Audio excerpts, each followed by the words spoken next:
ta ci gaba da harka da babanta, suna kwana suna duk abin da suka ga dama, ba wanda ya san me ke faruwa. Kuma kullum baban na mata sharashi, yana mata magana, yana bata gargadi cewa baya so ya taba ganin ta da wannan miji, shi kadai ya ishe ta, duk abin da take nema zai mata, duk wani abin da namiji zai mata waje wanda take bukata ta gaya shi, duk komai zai mata, baya so ya ganta da wani. Ita dai ta san hakan ba zai taba yiwuwa ba, tunda ta san ba auren shi zata yi ba, amma dai ba ta kula shi. Ta fara magajiya da abin da suke da mahaifinta, tana so ta bari amma ta sanya za ta yi ta bari ba. Bayan ta gama makarantar secondary sai aka nema mata, sai ne mata admission zuwa jami'a, amma ya nema mata jami'an da yana nan kusa kusa da su, kuma yace ba za ta zanna ta kwana ba, za ta dinga zuwa daga gida tana zuwa makaranta ta dawo gida.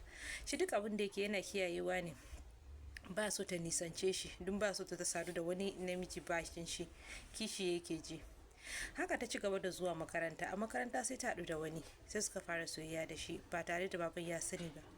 Sai ta fara comparing wanda take zama da shi din, da yanayin kulawa da kuɗin da yake bata, da yadda yake kwanciya da ita da sauransu. Ta fara kwanciya da wancan na jami'a, sai ta ga cewa kai wancan baya gamsar da ita kaman yadda baban take gamsar da ita, ba ta kulawa, ba mata abubuwan da dai ta saba baban take mata.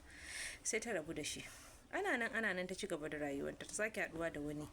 Haka aka sake yi kuma, in ta kwanta da mai shi, in ta ga bai mata abun da babanta yake mata ba, sai ta ga kai ita ta nema ta ga wanda ya fi babanta kafin ta bar abun da take da babanta kenan, even though tana fara shirin za ta bar abun da take da babanta.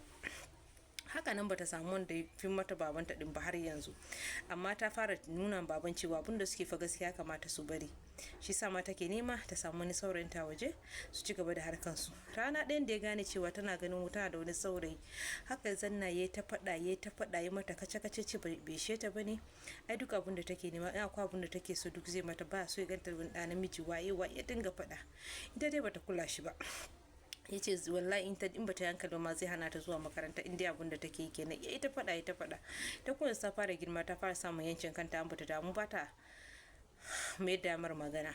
An ci gaba da haka, ba ta da tsayayyen saurayi, don in ta gwada ka, ta kuka kwana ɗaya kwana biyu kai watanni haka bata gane maka ka fi babanta ba dai, ta wasu harkokin za ta fita harkanka. Haka ta gama jami'a, ta samu aiki, ta samu aiki kafin ta wani karamin aiki ma ta samu kafin ta tafi bautan kasa. Ta samu wani aiki haka, ta samu wani saurayi, shi kamar da abin ya gane shi, ya jagula tsakanin su, ya raba ta da yaro, ya je ya buɗa ma yaron ido, ya wani na shi fita kan yarsa, ya kore sa ba da tare da sanin ta bai ta san ma me faru suka rabu da wancan ba. Sai ta tafi bautan kasa, sai ta haɗu da wani. To bautan kasan da take ma ya nema an tura ta wani guri ne, sai redeploying ya sa ta dawo inda yake state da suke din, duk shi kwata ba so ta nisance sa. Ya nema mata aka dawo da ita inda suke kusa da su, ya nema hanya ya samu da za ta zanna dai har yanzu kusa da shi. An ci gaba da haka, a filin bautan kasa ne sai ta sadu da wani. Da ta haɗu da wani sai suka fara soyayya. Da suka fara soyayya da shi, da sabon mutum da suka haɗa filin bautan kasan kenan, soyayya yayi karfi, tana kwanciya da shi. Har yanzu bata samu da fi mata ubanta ba dai, amma ta ce yanzu ta kawai za ta rungumi kaddara, wata kila ba lallai ba da ta samu da zai gamsa da ita kan babanta ba za ta rabu da wannan ba. Jefi tana haɗuwa da baban, suna saduwa duk da cewa ba ta so abin da take. Da ta gama bautan kasa sai tana neman yanzu yadda za ta daina abin da take da baban, sai ta ce shi gaskiya fa tana so ta bar gidan don ta samu wani aiki. Da ta gama bautan kasa ta ke kenan, sai ce mata aiko aiki ne za ta je ko ina ne ta dinga zuwa daga gida. Sai ta ce mishi babu, ba ta so ta je da gida. Ya ce in dai kuɗi ne zai dinga bata kuɗin mota. Ta ce ai ta dai kawai tana so ta bar gidan ne. Suka yi faɗa kaca kai. Da yake ta girma yanzu, ba ta nemo ni yanci shi, ba ta karkashe shi kamar yadda da, baya controlling nata kamar yadda yake lokacin da take karama. Haka ta ɗibi kayanta ta nemi gida kusa da inda take aiki, ta kaura. Yanzu for the first time ta rabu da baban, ta dan nisanci shi kenan. Ita kanta in ta zanna sati ɗaya sati biyu ba ta ga baban ba, jikinta na mata ta je ta gaishe. In ta je ta gaishe kuma dole sai sun sadu, duk da cewa ba ta so. Wata ran za ta zo ta mishi magana, ta ce ta kira shi ta zanna su yi magana kan abin da suke su daina, amma da end of the day kafin a bugar maganan ma karshen za zo su yi abin da bai kamata ba, a karshen ma haɗuwan su kenan. Sai duk dai da suka haɗu sai abu makamanci haka ya faru.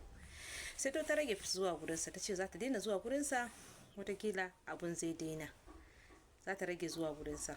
Haka ta ci gaba da soya da wannan, ta gaya baban fawa tana soya da wani, ya fada ba ta sake kula. Ta ce wannan duk can ta matse masa, dole ta yi aure, ba ta ci gaba da rayuwa haka ba za ta yi aure ba ta zanna da wani ba. Ya shi aure shi ma ya haife ta, ita ma dole ta yi aure ta haifi nata yaran. Yanzu ta fara tsaya mishi tana gamar magana a waya ne, amma duk take wannan. Ya ta ce mishi akwai wanda suna soyayya da shi, za ta kawo shi gida ya zo ya gan shi. Ya ce baya so. Ta ce mishi dole dai kaza kaza, da yake kuma yana son yarinyar, asali yana son yarsa din, ba yadda ya iya. Ranar ta ɗauko saurayin nan ta kawo shi gida. Da ya ga saurayin shi dai bai so yaron ba, yana nuna zahiri cewa bai so yaron ba. Sai da suka koma suka gaisuwa suka komai da komai, sai yaro yake tambayanta me yasa mahaifinki yake kamar ya sanni a wani guri, daga gani yana nuna zahiri cewa baya so na.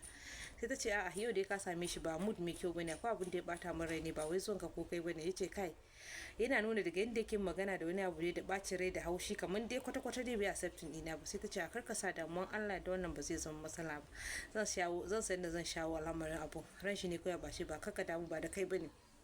Yace to Allah ya sa. Suka ci gaba da zama haka. Bayan sun tafi gida sai kira ta, sai cewa ta gaskiya fa shi wannan mutum bai mishi ba, in ya so ta nemi wani, shi kawai ba so ta yi auren ne, shi yana so kai su ci gaba da lalatan su yadda suka saba. Yanzu ita kuma ta fara guje mar, ta fara rage abubuwan da take da baban, don ta tabbatar da cewa yanzu kan ba abin da take baki. Yanzu kawai ta riga ta saba ne da shi, amma tana neman da kamar addiction ne, ta saba shi, ta zama addicted to lalata da baban, amma kuma tana so ta bari, tana neman hanya, bata san ya za ta yi ba. Ku biyo mu a karo na gaba ku sha labari ko yadda kai.